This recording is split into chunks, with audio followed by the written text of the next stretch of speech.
నమస్తే అండి, నేను రజా.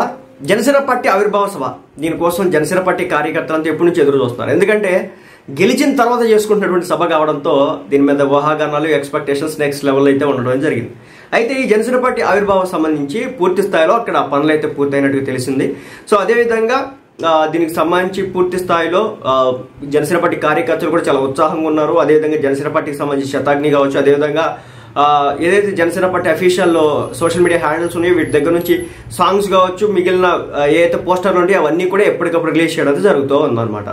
అయితే దీనికి సంబంధించి అప్డేట్ చూసుకుంటే కనుక జనసేన పార్టీకి సంబంధించినటువంటి 12వ ఆవిర్భావ సభకు పిఠాపురం అయితే ముస్తాబని చెప్పొచ్చు. ఎందుకంటే పిఠాపురం చుట్టూ ఎక్కడైనా సరే, ఏ గొంతుకెళ్ళినా, ఏ సందుకెళ్ళినా సరే బ్యానర్లతో ముంచెత్తేశారని చెప్పొచ్చు జనసేన పార్టీ కార్యకర్తలు. డిప్యూటీ సీఎం జనసేన అధినేత పవన్ కళ్యాణ్ గారు ప్రాతినిధ్యం వహిస్తున్నటువంటి పిఠాపురంలో పార్టీ ఆవిర్భావ సభను నిర్వహించేందుకు పూర్తి స్థాయిలో ఏర్పాట్లు అయితే సిద్ధం చేశారు.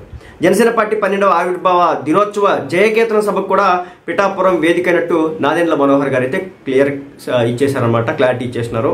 పిఠాపురం ప్రజలకు జనసేన నిండు మనసుతో కృతజ్ఞతలు చెప్పుకుంటుంది, థ్యాంక్ యూ పిఠాపురం అని నాదెండ్ల మనోహర్ చెప్పారు. గతంలో ఎన్నడూ లేనంతగా పిఠాపురంలో జనసేన పార్టీ ఆవిర్భావ దినోత్సవాన్ని నభూతో అన్న రీతిలో నిర్వహిస్తున్నామని, దీనికి పార్టీలోని ప్రతి ఒక్కరూ మమేకం కావాలని చెప్పేసి పిలుపునిచ్చారు. జనసేన పార్టీ ఆవిర్భావ దినోత్సవం జయకేతనం సభ ఏర్పాట్లను నాదెండ్ల మనోహర్ పరిశీలించడం జరిగింది. సభా ఏర్పాట్లపై తగు సూచనలు అందించారు. సభా ప్రాంగణం మొత్తం కలియ తిరిగి ఏ ప్రాంతాల్లో ఎలాంటి ఏర్పాట్లు ఉన్నాయో అన్ని అడిగి తెలుసుకున్నారు. ఏ కమిటీ ఎలా పనిచేయాలి, ఎక్కడ పనిచేయాలన్న వివరాలు సైతం అడిగి తెలుసుకున్నారు. ఎలా చేశారని చెప్పేసి తెలుసుకున్నారు. కమిటీల సభ్యులకు తగు సూచనలు కూడా ఆయన మాట్లాడడం జరిగింది. గతంలో ఆవిర్భావ సభ జరిగినప్పుడు బందోబస్తు కోసం కోరితే పోలీసుల శాఖపై నుంచి వచ్చినటువంటి ఆదేశాల మేరకు మాత్రమే అంతంత మాత్రంగా స్పందించేవారు. ఇక ఇప్పుడు ఆవిర్భావ సభ కోసం ఏకంగా 1600 మంది పోలీసులు బందోబస్తు కోసం రావడం ఒక శుభసూచకం. అదేవిధంగా పిఠాపురం నుంచే కాకుండా ఉమ్మడి తూర్పుగోదావరి జిల్లా నుంచి, రాష్ట్రంలోని నలువైపుల నుంచి, ఇతర రాష్ట్రాల నుంచి భారీ జనసైనికులు, వీర మహిళలు తరలి వచ్చే అవకాశం ఉందని వివరించారు. వారికి తగిన విధంగా మనం ఏర్పాట్లు చేయాలని చెప్పేసి ఆయన మాట్లాడడం జరుగుతుంది. అదేవిధంగా ఎండలు పెరుగుతున్నాయి, జాగ్రత్త. మారుతున్న వాతావరణంపై జిల్లా అధికారులు పలు హెచ్చరికల సూచనలు ఇచ్చారు. ఎండలు బాగా పెరుగుతున్న దృష్ట్యా తగిన జాగ్రత్తలు తీసుకోవాలని సూచిస్తున్నారు. దీనికి మనం కూడా సిద్ధంగా ఉండాలి. దూర ప్రాంతాల నుంచి వచ్చే వారికి ఎలాంటి ఇబ్బంది కలగకుండా చూసుకోవాలని చెప్పేసి ప్రత్యేకంగా మెడికల్ కమిటీ ఏర్పాటు చేశామన్నారు.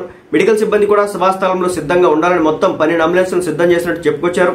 చుట్టుపక్కల ఆసుపత్రుల సిబ్బంది నిరంతరం అందుబాటులో ఉండేలా సూచనలు చేశామని, సభాస్థలంలో ఎవరికి ఎలాంటి అస్వస్థత చేకూరినా వెంటనే స్పందించేలా వాలంటీర్లు సిద్ధంగా ఉండాలన్నారు. సభకు వచ్చే వారికి మంచినీళ్ళ ప్యాకెట్లు, మజ్జిగ ప్యాకెట్లు, పుచ్చకాయలు కూడా ఇచ్చే ఏర్పాటు చేస్తున్నట్టు నాదెండ్ల మనోహర్ చెప్పారు. కార్యకర్తలకు భోజన ఏర్పాట్లు కూడా నాయకులు విరివిగా చేయడం అభినందనీయమన్నారు.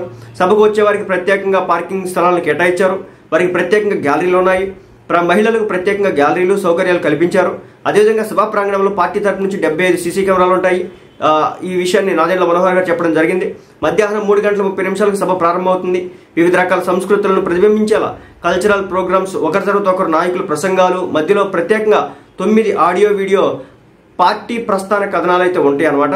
సో మొత్తానికి ఈ విధంగా అయితే డిజైన్ చేయడం అయితే జరిగిందన్నమాట. చాలా గ్రాండ్గా ఇప్పటి వరకు చేసిన ఒక లెక్క అయితే ఈ సభ మరో ఎత్తనే విధంగా అయితే దీనికి సంబంధించి అయితే ఉంది. మొత్తానికి అయితే ఎండలో జాగ్రత్తగా ఉండండి. అదేవిధంగా పార్కింగ్ సంబంధించి కూడా క్లియర్గా ఉంది. అదేవిధంగా భోజనాలు ఏర్పాట్లు కూడా జరిగినాయి. అదేవిధంగా చాలా జాగ్రత్తగా అయితే వెళ్ళి ప్రశాంతంగా అయితే ఎంజాయ్ చేయండి, రండి.